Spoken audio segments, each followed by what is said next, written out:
Pantai Kelambu merupakan salah satu pantai yang cukup indah dan terkenal di daerah Kudat, Sabah.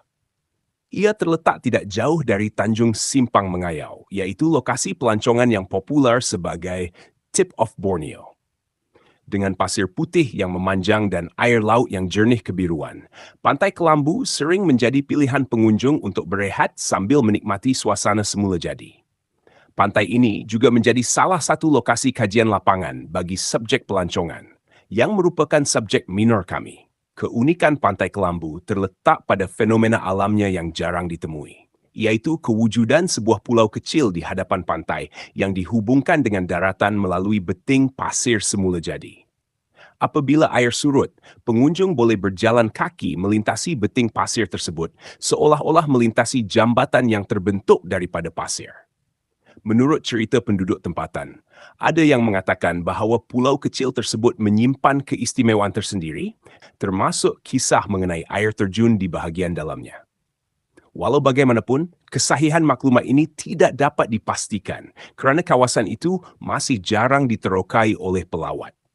Hal ini menambah unsur misteri dan tarikan semula jadi yang membuatkan Pantai Kelambu unik berbanding pantai lain di Kudat. Selain itu, terdapat juga kepercayaan masyarakat setempat mengenai fenomena air laut di kawasan beting pasir tersebut. Menurut mereka, suhu air di kedua-dua bahagian beting adalah berbeza. Jika suhu di bahagian kiri sejuk, maka suhu di bahagian kanan pula lebih panas, dan keadaan ini boleh berlaku secara bergilir. Fenomena ini menjadikan pengalaman berada di Pantai Kelambu lebih menarik dan berbeza. Keunikan lain yang turut dapat diperhatikan ialah perbezaan dari segi kedalaman air laut. Air di bahagian kiri, berdasarkan rujukan gambar, adalah lebih cetek, manakala air di bahagian kanan pula lebih dalam. Perbezaan ini memberi variasi kepada pengunjung untuk memilih sama ada bermain air di kawasan cetek yang selamat atau berenang di kawasan yang lebih dalam. Pantai Kelambu juga berdekatan dengan Kampung Bawang Jamal, sebuah kampung nelayan yang menjadi sebahagian daripada komuniti tempatan di kawasan ini. Kehadiran kampung ini bukan sahaja menambah nilai budaya kepada kawasan sekitar, malah turut memberi peluang kepada pelancong untuk melihat kehidupan masyarakat setempat yang masih erat hubungannya dengan laut dan alam semula jadi.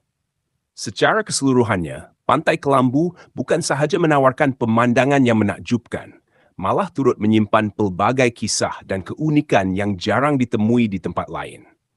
Dari pasir putih dan pulau kecil yang dihubungkan beting pasir, hinggalah cerita masyarakat setempat mengenai fenomena suhu air laut, semuanya menjadikan Pantai Kelambu sebuah destinasi yang penuh dengan pengalaman. Keindahan dan keunikan ini seharusnya dipelihara agar Pantai Kelambu kekal menjadi khazanah semula jadi Sabah yang boleh dinikmati oleh generasi akan datang.